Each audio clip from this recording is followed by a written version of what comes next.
Good morning. Morning. Good Morning. morning. Can everybody hear me? Yep. Yeah. Okay. There's a test on the video.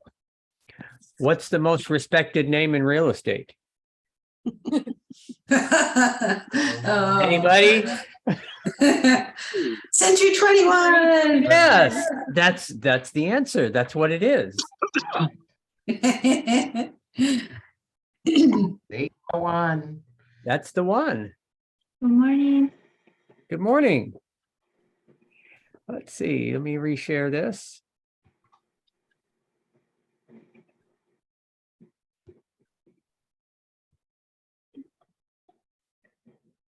January 25th. Let's talk real estate. That's not right. Kind of par for the course today, huh? February 1st. There it is. There we go. We're moving right along. Just did 1 month at a time. Only 11 more months till Christmas. Oh, that's right. That's right. Now, see, he did what I asked. Schedule everything for the whole year at once. Right. Then everything just falls into place. And don't underestimate the power of reading your goals. I've learned this over the years. And really thinking about what you want. Remember to set goals in each of these 5 areas. The physical, the mental, the spiritual, family, and money. That way you cover everything. You cover every aspect of your life, and you can make progress in all of those areas.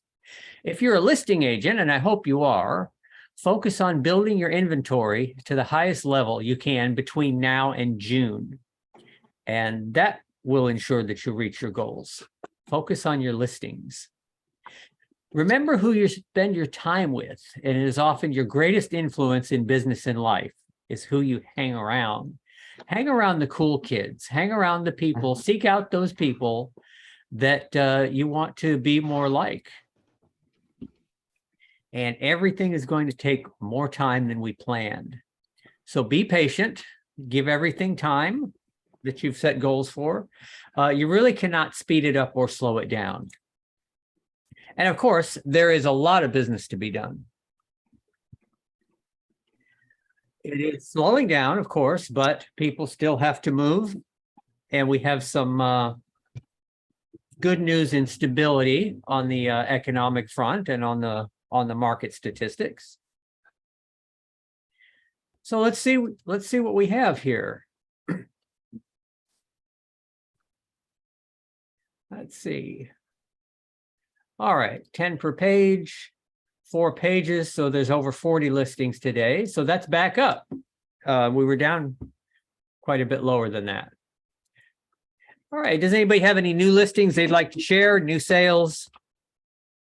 Yeah, Portland has been really busy, and all of our agents are are closing. We've had Taj, Naya, Doug, Michelle Kovalev, and Grant Baker all closing within the last week. So congrats to them. And Whitney Ann has her condo under contract. So yeah, things are moving along in Portland. Nice. Excellent. It's pretty exciting in Vancouver as well. Shauna, tell us about that. Yeah, Brianna's on her way in. She had to deal with a client. Our new agent, Brianna, brought on 3 listings, and there's a lot of activity on the one that's a 1 level in Battleground. So that's what she's dealing with right now. That one's listed, I think, just under 700,000, and it's on 1.44 acres. So it's a really great listing that gets her a lot of calls. The other one is in Battleground, a 2-story. And I believe we're getting close on that one as well already. And the other is a manufactured home in a park. And I did that same park recently. So I think it'll take a little bit more time. Those do. And she gets those from she works a lot of estate sales, so she got that through that, I believe. Oh, that's right. That's right. Nice. Well, she's wonderful. I talked to her yesterday and we're excited to have Bree Mao. Brianna. Oh, okay. Brianna. I saw some, I didn't call her Bree yesterday, but I saw some friends calling her Bree, but I guess, I just met her. It maybe, yeah, that's her name though, Brianna.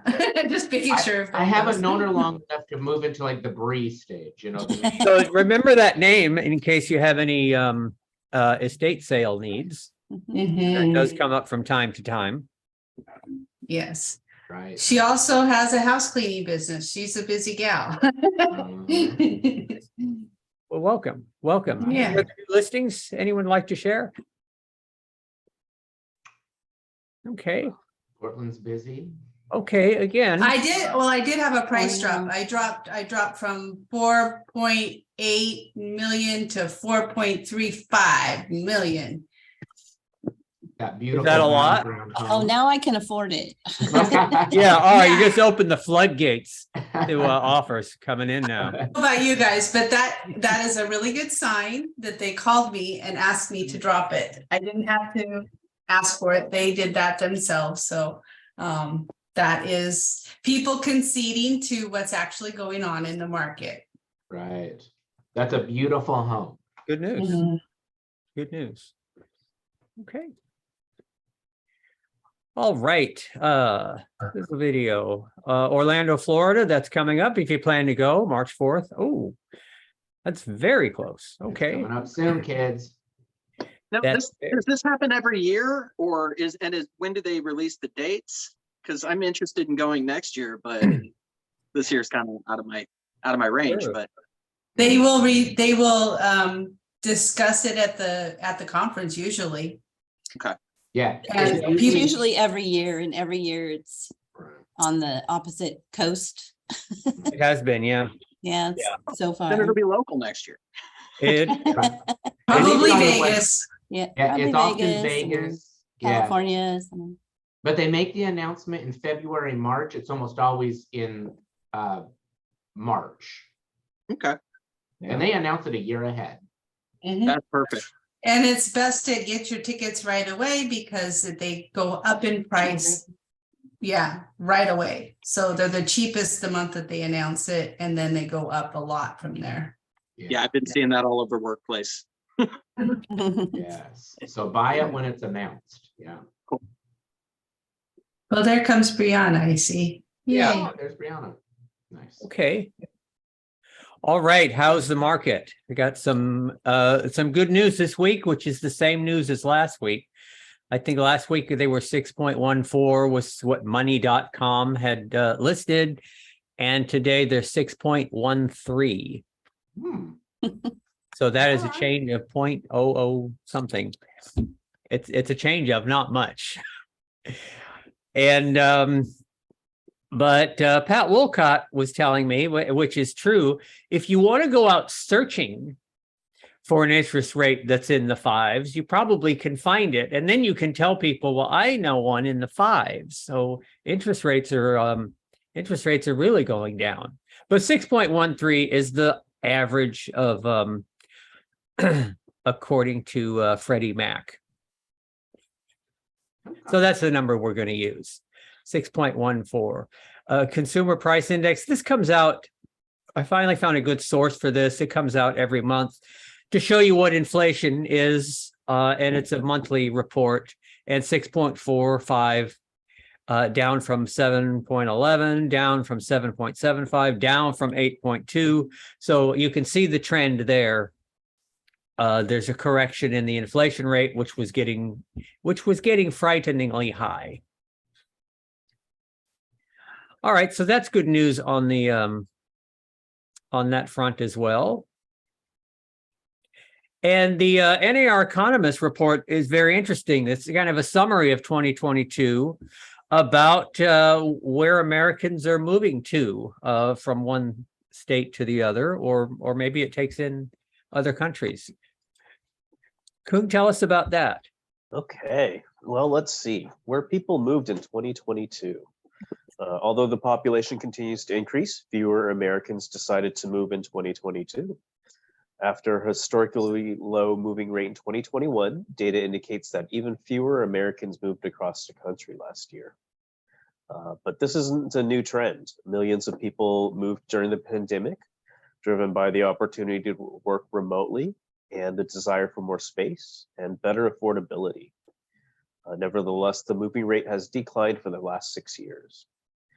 While the Census Bureau hasn't yet released the moving rate for 2022, another source of migration data, the United States Post Office change of address data, demonstrates a persistent declining migration trend for 2022 as well. Nearly 70% of the zip codes across the United States experienced fewer inbound moves in 2022 compared to 2021. So yeah, decrease. But Decline. That's interesting. But let's delve deeper into the stats, see what it says. 2022 domestic net migration by state. The US Census Bureau recently released the net domestic migration, which is the number of people moving in and out of an area for each state in 2022. 26 states experienced an influx of people, with more people moving in than out, while 25 states lost movers. The biggest gains were Florida, Texas, and the Carolinas. They were the states with the most net domestic migration gains in 2022. And positive net migration and positive net international migration significantly boosted population growth in these areas. Florida was the fastest growing state in 2022, with an annual population increase of 1.9% within a year. In fact, that was the first time since 1957 that Florida's population grew faster than anywhere else in the United States. Wow. Wow. So there are more Florida men to populate our news. Yeah. Oh yeah, with the website Great. floridaman.com. More Florida men. With most of these fast-growing areas located in the South, that region continues to be the most populous region, with nearly 130 million residents. So, yeah, a lot of people live in that area of the country. Wow. Let's see. Opposite, however, California, New York, and Illinois experienced the largest net domestic out-migration. As a result, the population dropped even further in these states. Despite this decrease, California remained the most populous state with nearly 39 million residents statewide. Ooh, That is more than the country of Canada. that's more than a lot of countries. That's a big place. The But, big state. Yeah. It is a big state with a lot of people.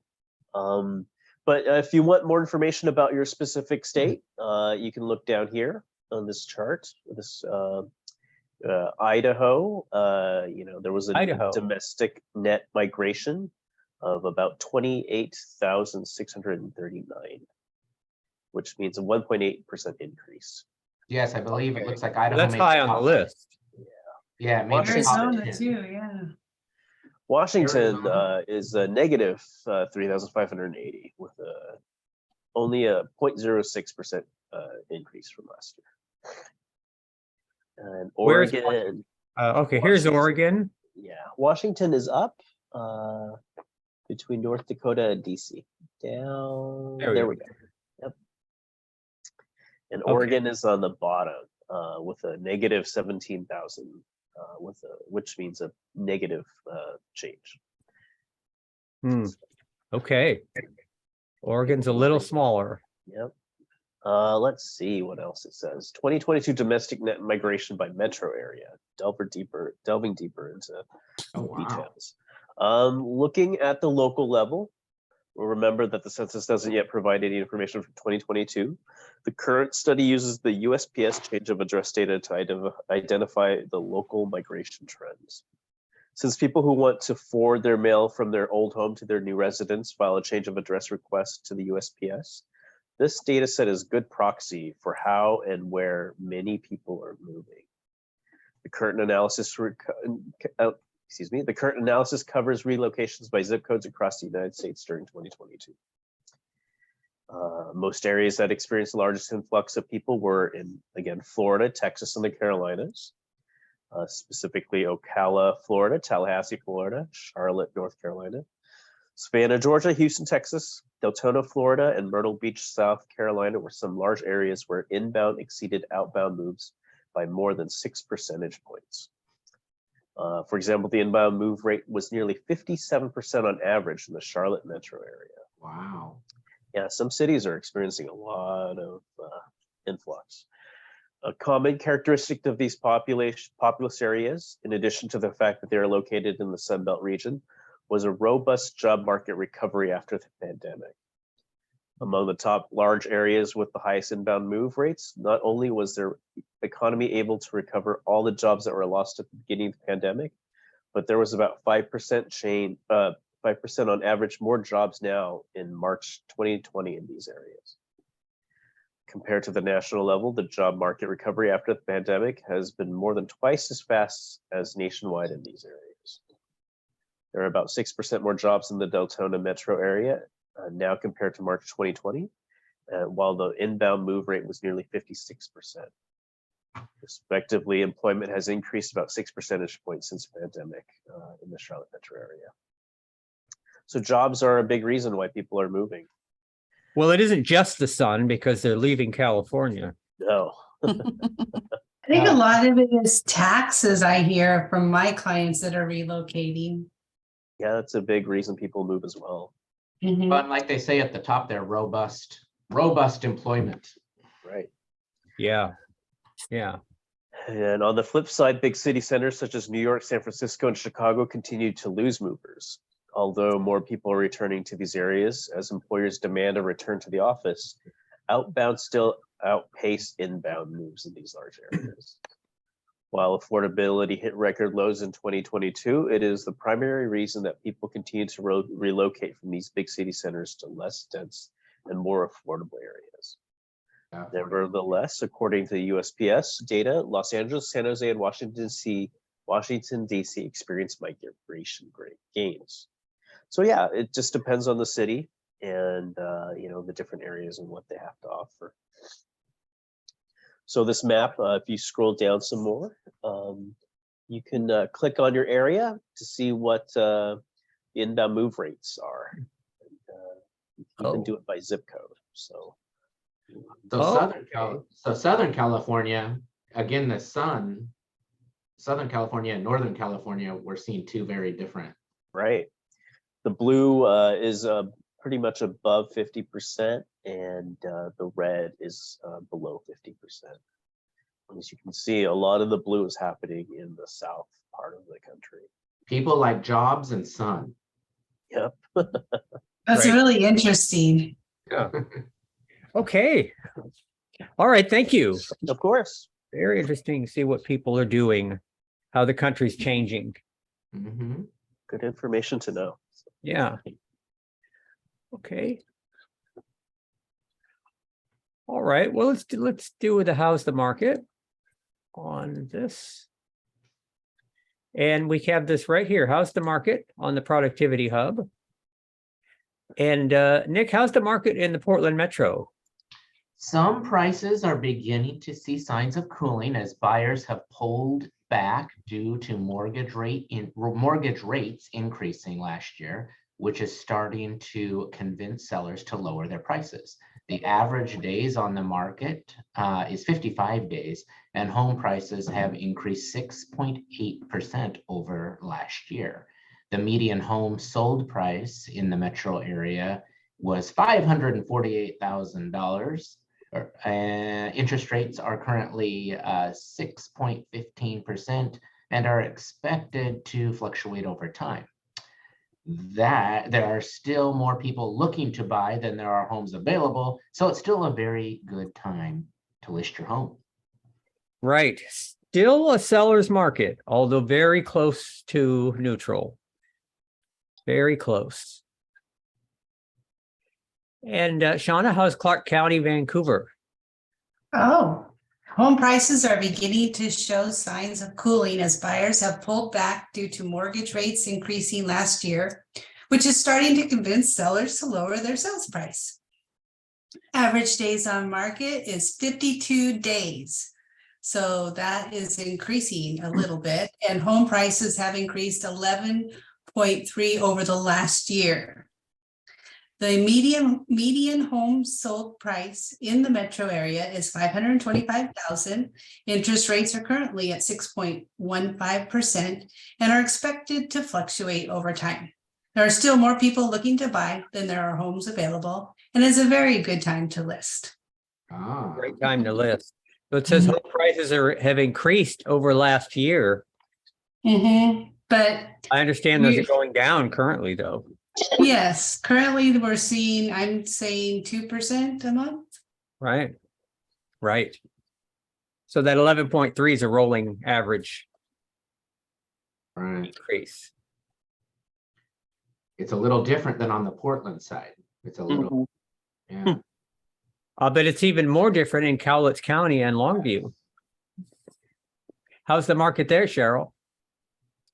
It's, well, home prices are beginning to show signs of cooling as buyers have pulled back due to mortgage rates increasing last year, which is starting to convince sellers to lower their sales price.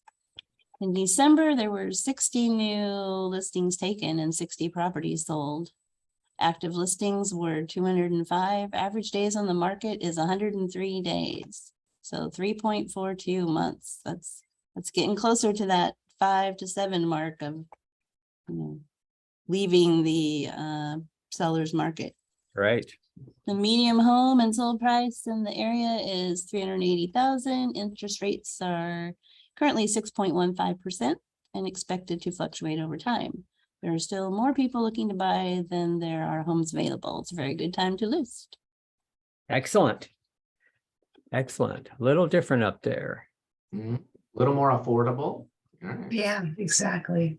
Right. Right, Francie, how's Canyon County and Ada County? Oh, she's muted. Oh, you're muted, Francie. Well, this helps. Yep. Okay. Home prices are beginning to show signs of cooling as buyers have pulled back due to mortgage rates increasing in the last year, which is starting to convince sellers to lower their sales price. The average days on the market is 56 days, and home prices have increased 2% over last year. The median home list price in the metro area is $545,000. Interest rates are currently 6.15% and are expected to fluctuate upwards over time. There are still more people looking to buy than there are homes available, so it's still a good time to list. Nice. Very different in all 4 offices. I thought it was pretty well. How many days on market for that one? I mean, the median sales price is pretty close to Clark County too. There's only a few thousand difference. Right. Yeah. Mhm. I think Ada now, it looks like Ada County is now the most expensive of our 4 counties that we're in. Interesting. I thought it was 552 for. Oh, is Clark it? County. Oh, I thought, okay, so Portland, the Portland one is still slightly, yeah. So everyone in Portland should sell their house and move to Idaho. There you go. We have referrals. We know. We know some people there. Can you hear me now? You can go to Longview and get a much better deal. That's true. That's right. You can save $100 grand in Longview. Yeah, Right. We know people there too. Yeah. Yeah, as I say, we know a lot of people there. it's a shorter drive. Mhm. Good. So for those that are newer to these meetings, the reason we go over this and the reason we role play this is so that you know what to say when you are asked this question. And you will be asked this question every time someone finds out what your profession is. They're going to ask you how the market is. Right. You want a more thorough answer. The market's great is not an answer. Market's great. Crazy. It's been crazy. No, those are not answers. Those are vague statements. You need statistics. Right. Right. Okay. See where we are. I literally read that off when I'm talking to people too. It's Right. memorized. We were gonna have a guest. I guess she's rescheduled to next week. Alicia, so we'll take care of that then. Looks like we have a minute. Let me check something. Actually, let me see if I can get this in here.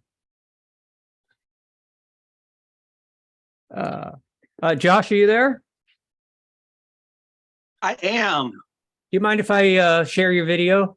Yeah, go for it. Let me, sure, I have to Thank you. reshare. Have to reshare. I also just put out a new episode today, so Oh, really? Oh, okay. All right, this is, well, this speaks for itself. My name is Joshua Baird here with Century 21 in Portland, Oregon, and this is Strong Foundations. Today I want to talk about home inspections and if you actually need one. So if you know anyone who could benefit from watching this video, please share it around and remember to squash that like button. Now, this video is not intended as individual financial advice. Speak with a local professional before making any financial decisions. And I have to say this up front and without hesitation. Yes, as a buyer, you need a home inspection. In fact, I wouldn't stop there. I would also recommend a sewer scope and a radon test done before any contract is closed. Every real estate contract has a line that specifically says how many days you have from acceptance of the contract until you have to complete all inspections. Now, the reason you need an inspection is because there will never be a perfect house. Every home has some flaws, and the question you need to ask yourself is, do you feel comfortable living with those flaws? The other thing that needs to be taken into account is that the bank wants to know if they can live with those flaws. They want to make sure that it's going to be around in that 30 years from the time that you sign the loan, and that it's still standing. So if you want to do this because your lender will want it done regardless. All right, excellent. I wanted to show that because that's somebody who makes it look easy. That's a great video. Yes. thank you. Yeah. Yeah, those are really great. And he's putting They those will out. be How coming- often Are you putting them out? Every Monday and Wednesday at 9 a.m. Nice. Very good.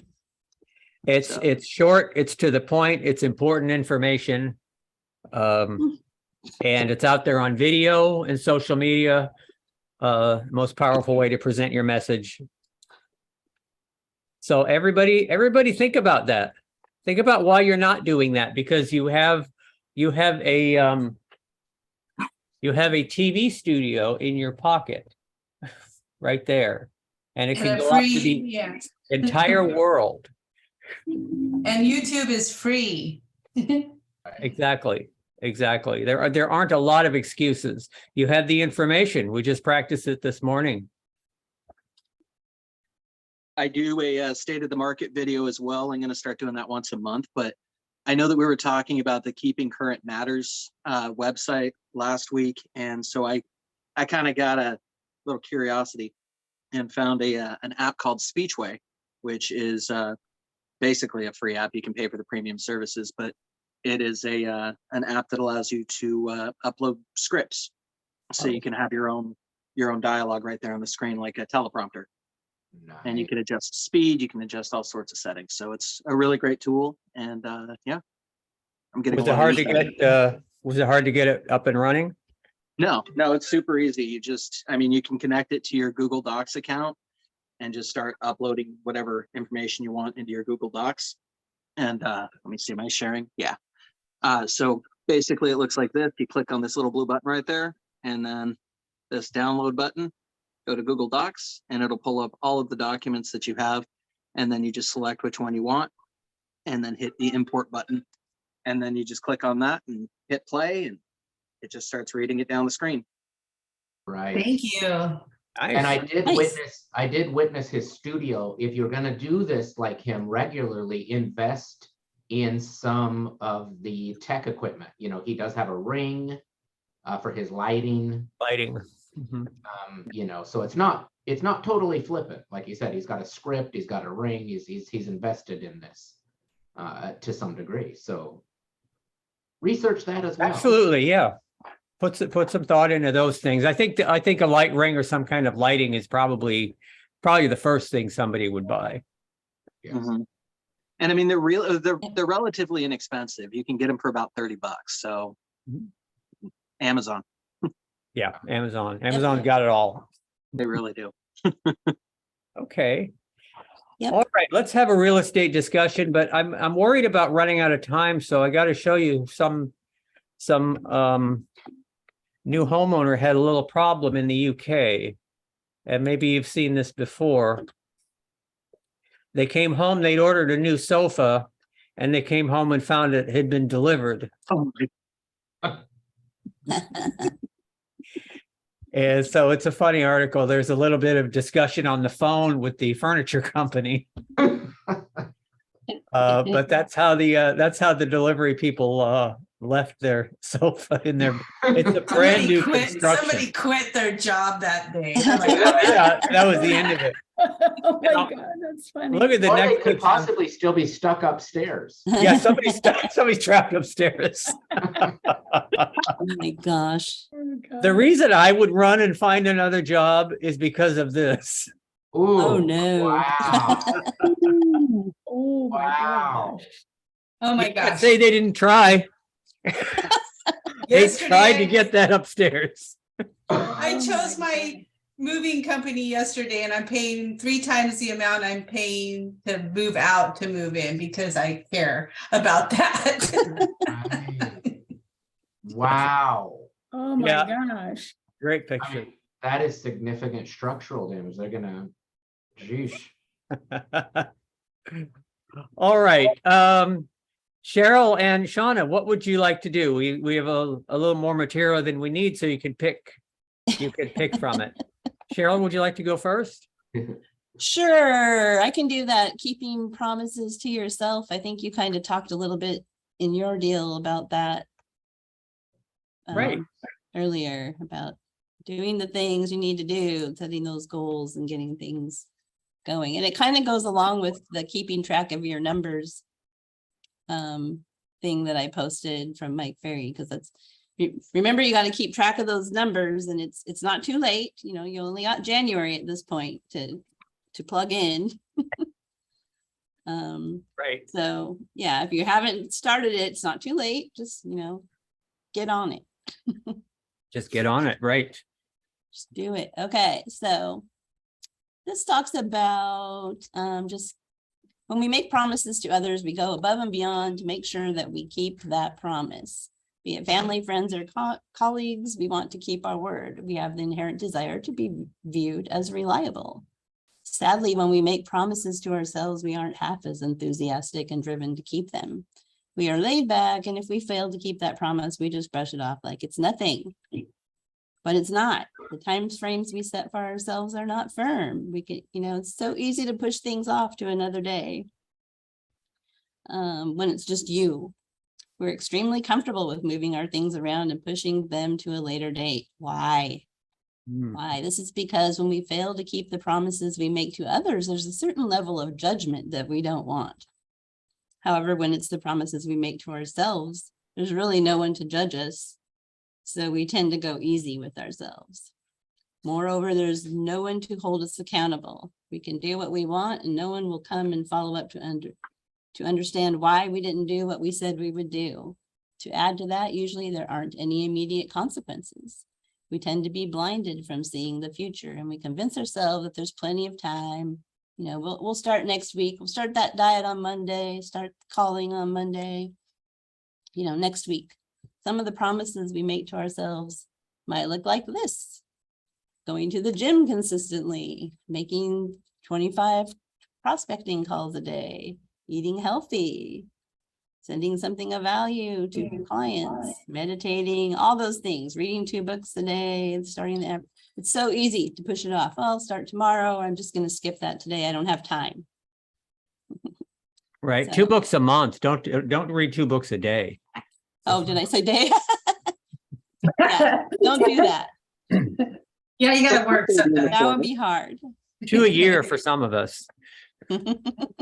Yeah, I don't get to drink my coffee in the morning until I've done my workout. So that's how I make myself stay on track. That's a good like idea. that. That's, you know, whatever it takes. Okay, so here's some ways to keep those promises you make to yourself. Write them down. Don talked about looking at those goals. If you tell yourself that you will do something and don't write it down, you can easily forget about it, pretend it didn't even happen. If you write it down, you can't, pretend it didn't happen. When you write it down, you visualize what you said you will do, and you are more likely to get it done. So write it down, keep those little notes, like we talk about posting something with your goals on it. And then all the way down to your schedule, you have your big goals and then monthly goals, weekly goals, and then down to the daily and schedule. So that's what number 2 is, break it down. Sometimes you're overwhelmed by the promises you made because they seem too big. Rather than promising yourself to make 100 calls by the end of the week, break it down. Promise yourself to prospect 1 hour each day to make 20 calls or even 5 calls. This way you have smaller tasks that are less intimidating, but contribute towards your desired end goal. And we've talked about here, if you just give yourself a small, definitely attainable goal, and if you make 5 calls, maybe you're in the zone and you end up making, 30 calls because you're there, you're doing it already. But if you make that, you say you're going to call 50 people and then you don't, then you're letting yourself down. You don't want to get in that negative space. So you want to keep it positive and do more than you say you're going to do. Yes. Yeah. And the feeling you get when you did it. Yeah. And be consistent. Some goals can be achieved in one shot, but others take time, and most of them do take time. John talked about that too.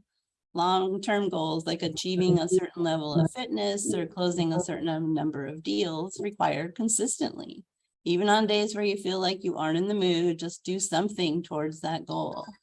So if you find out when you do your business plan that you need to make, 25 calls a day, and you set a goal to do 5, and one day, you do 40. If on those days that you feel bad, you can, cut it down a little bit, maybe only do 5. And always make it up during the week. Yep. Here's another one, ease yourself into it. Sometimes you have to take small, gradual steps towards where you want to be. If your goal is to run 5K a day, running the whole 5K on the first day might not be a good idea. You're going to be sore. Consider starting off with 1 mile. Once you're comfortable, you increase until you reach your goal. Perhaps 5 contacts per day to start, then increase. Add 1 every day until you're up to the number that you want to be at. Doing something is better than doing nothing. I watched a podcast recently about how every time you set a goal and you achieve it, it boosts you up and it makes you more likely to set more goals. So starting with the small ones really does help you. Let's see, this way you're likely to be more motivated to get where you want to be. Trying to get everything done in one goal might overwhelm you and make you think that your goal is unrealistic and unachievable. Yeah, all those little failures add up and discourage you. So keep it positive.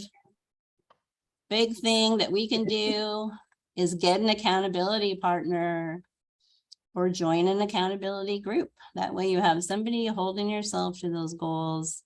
If you are like me and you find it difficult to hold yourself accountable when it comes to keeping promises you make to yourself, consider getting an accountability partner. This has to be someone you trust. You would let them know all the promises you made, and they will be there to question you and hold you accountable. Just like someone else would do had you made promises to someone else. In some cases, both of you can be each other's accountability partners. And that's basically what we do in those accountability groups. Set our goals and then hold each other accountable. Promises to yourself are as important as promises to others. You have to get that in your head. Make yourself, you should be the most important person to yourself, because, that's no one else is going to do it for you. If you and your friend agree that every Tuesday you will meet at 9 a.m. for coffee and your friend doesn't show up twice in a row, you'll most likely lose your marbles. Have a firm chat with them. This is because you have evidence that your friend does not respect you and your time. So when you don't show up for yourself, you lose respect for yourself. So keep those promises to yourself. If you expect others to keep their word, why would you allow yourself not to do that? Hold yourself accountable just as you would do to another person. The hurt and frustration you feel when someone does not keep their promise should be the same when you don't keep promises to yourself. You are the most important person to you. Develop a healthy mindset. Remember, the promises you make to yourself are as important as the promises you make to others. Excellent. Excellent. So who's in an accountability group? Me, Okay. Well, if you're not, think about it. I- Give it a try. Give it a try. And if nothing else, it makes you feel more involved. If maybe you're not doing the production that you'd like to be doing, you will feel more involved as a professional by having more exposure to other people who are talking about real estate. I understand it's a lonely business, but there are opportunities to interact with each other. So I think accountability groups are just excellent for that. Now, you don't have to say anything. You can just listen to other people's stories and challenges and weigh in when you have the answer, and you will have the answer. But you need to hear the answer from somebody else. Yep, it's one more way to help you attain those goals. Mm-hmm. All right. All right, Shauna, would you like to do one of these? Sure. Which one? Probably let's continue with inspection since Josh brought that up. I think that that's a good, I put these, the out-of-state buyers, unseen buyers, or blind buyers, some people call them.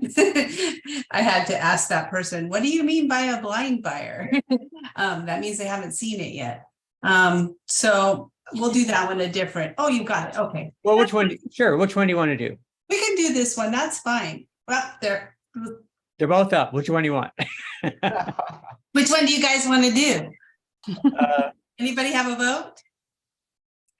do the out-of-state buyers. Let's see what they buying Okay. sight unseen, which is a scary prospect. Yeah, it is. It's super scary. And as I state in the beginning of this, that it happens from time to time. And in my opinion, it's really the last resort to represent a buyer ever. And as a seller's agent, this is not the best person to work with always, especially if you have multiple offers. And has anybody had that experience where they have accepted an offer from a buyer, and I've actually had it happen where the buyer's agent didn't even tell me that they didn't see the house. So this is something that you want to be aware of, because that buyer didn't complete the deal and they use the inspection to get out of it. So how can you protect yourself, your client, and your brokerage? And this is important because people just think that they don't really understand how important a contract can be. And they may think that it's just, they can get out of it, right? Multiple offers. There's a lot of things that the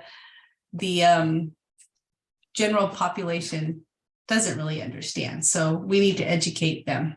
And they can't get out of it. They can get out of it and waste a lot of your seller's time and resources. Yeah, we have a local company, and they're not even out of state, but it's a local, like they do flip houses all the time. And they'll do that. They'll send offers over like as soon as it's listed. Just to try to tie it up, basically. And they're notorious for that. And agents have caught on though, and you just tell them no. Yeah. I think a Yeah. lot of that was being done the last few years ago, Mhm. when it was real estate was selling so fast and they were doing it sight unseen, no inspections. Yes. Yeah, for sure. And I don't know if you can really stop it, because they have that option of, they have the inspection contingency period. I don't see a lot of it anymore right now, but it was a lot a couple of years ago. And Yeah. actually, go ahead, John. No, it's true. Once we hear about, like you did in Longview, once you hear about somebody doing that, let everybody know and shut them down. But the inspection contingency period is short for a reason, so that you can know and move on quickly and hold them. Yeah. So a Yeah. red flag would be a long inspection contingency or something unusual like that. Mhm. Yeah, there's a can- whole bunch of things to look for with those people. They want to put no money down. They want to put the earnest money down at closing, which is not allowed, and all kinds of red flags. Yeah, be careful Exactly. with, if you're working as a buyer's agent too, you definitely want to make sure your clients have seen the property, or, you're very clear that they are not just messing around. Right. And most of us here in this room would do that. Hopefully. And we would definitely want to have our buyers see it. And it's, make time for them. If they feel like it's impossible to get away, just make sure that they get that opportunity. The reason I brought it up, because I had someone talking to me about that. It's actually still happening. People think that they can just write an offer without seeing a house and then go look at it later. And we have reputations as real estate agents, and we want to treat everybody how we want to be treated. So it's just not a good practice.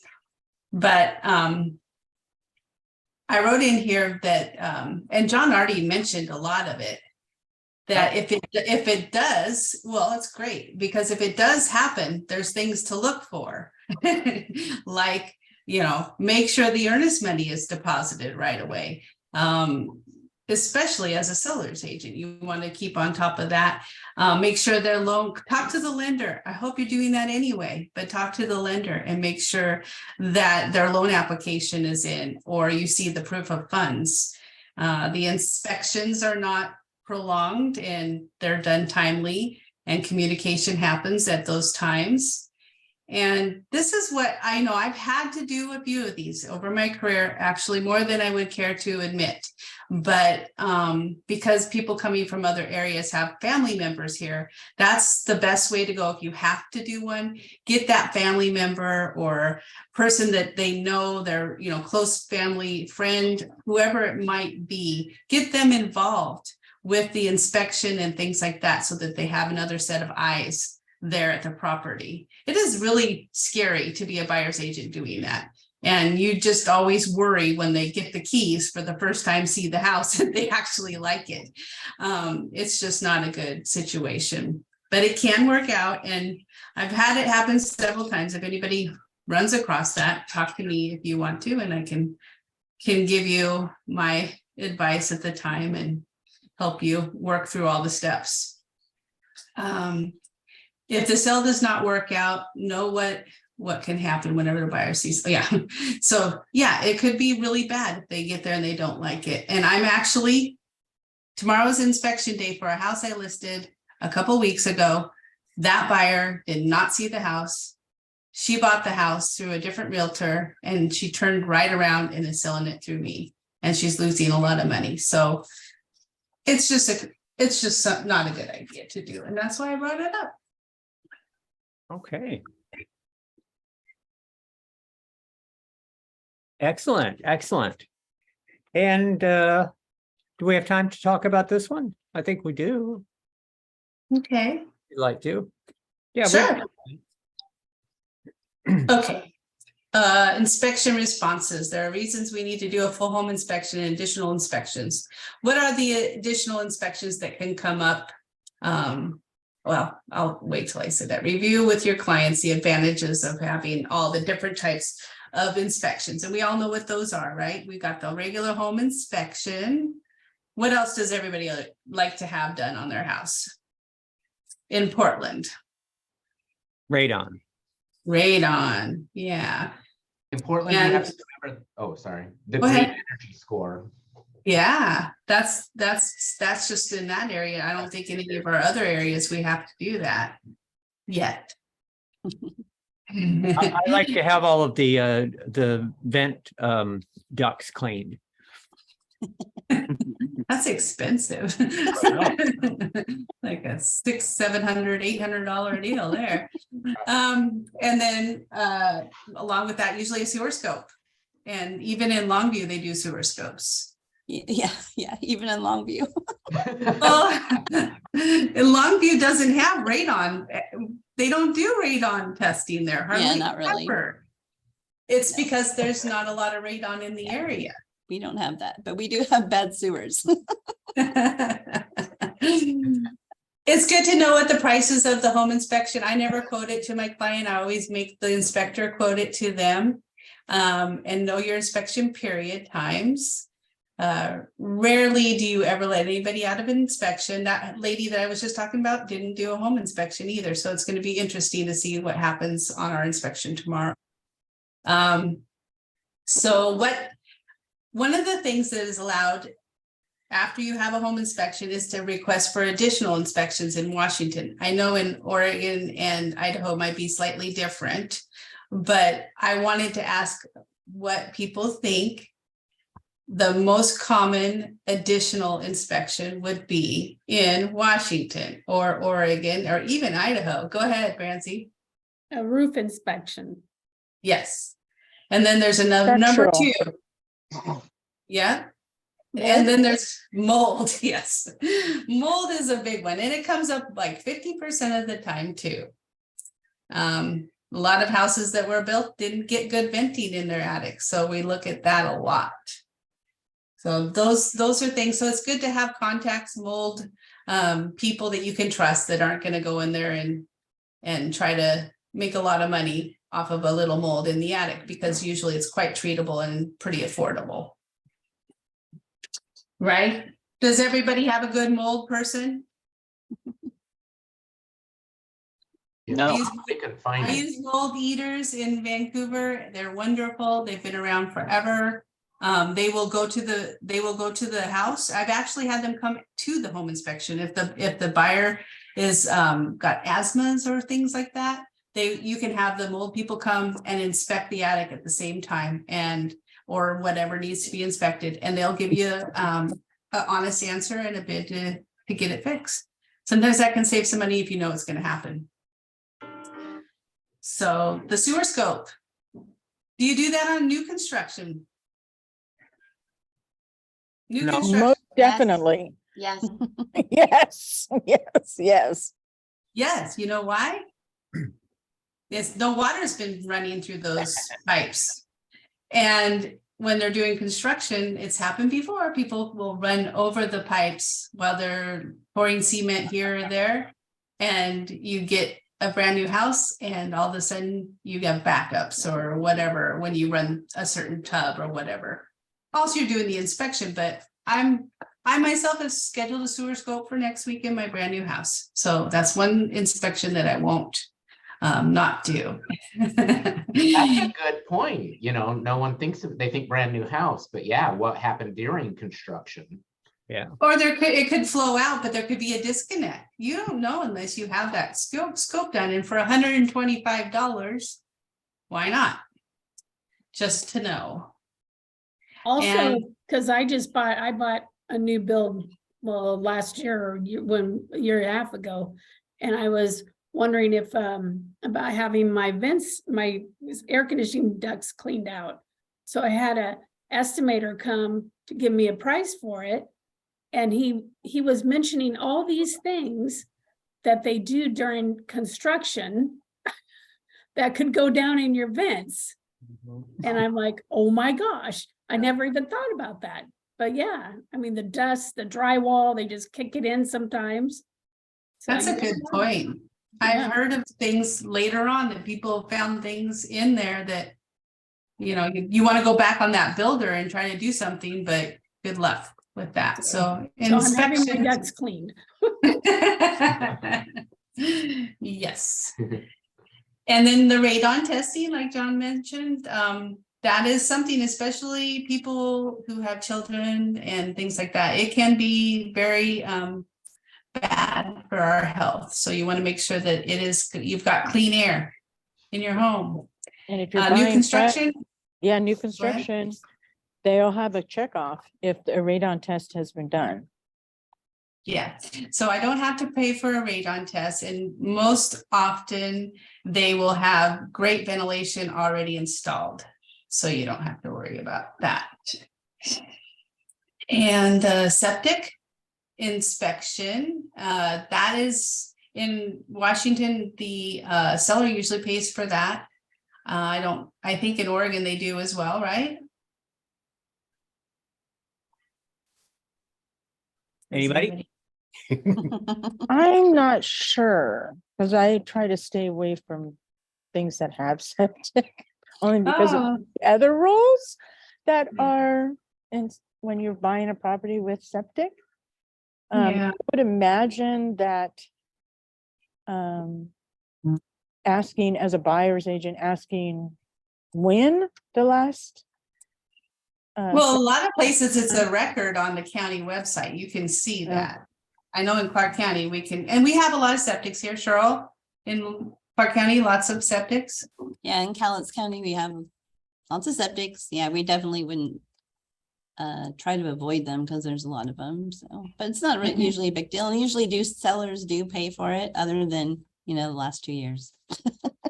Yeah, also, exactly. I noticed that a lot of the homes that are in like Multnomah County, they have a rule about septic.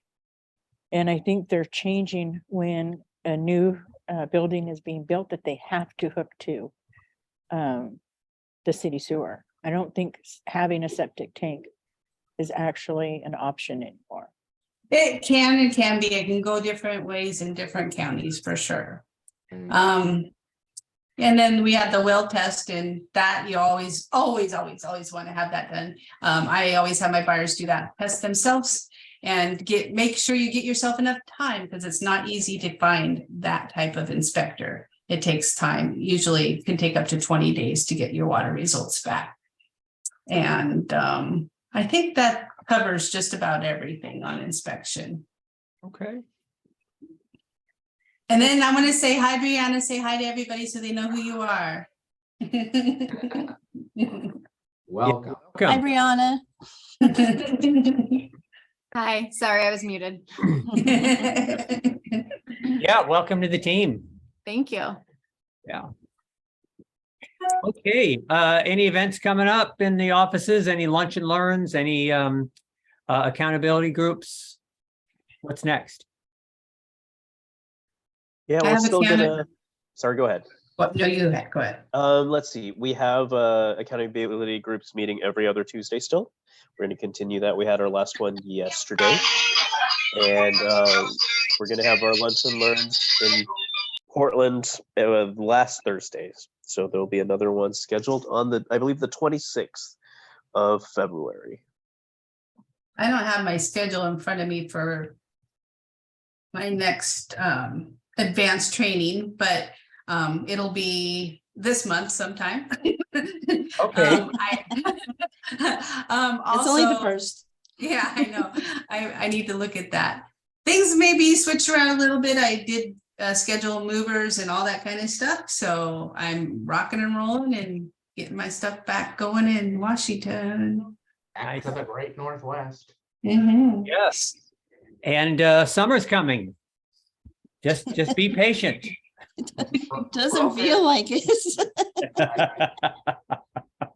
Right, we need to have office broker tours planned again. I think that's gonna pop back up here in the spring, summer, so it'll be pleasant to do that. And, Yeah.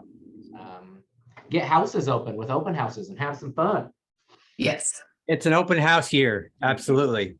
Mhm. All right. Thanks, everybody. Have a great week. We'll see you next time. Thank you. Thank Yeah. you. Call us if you need us.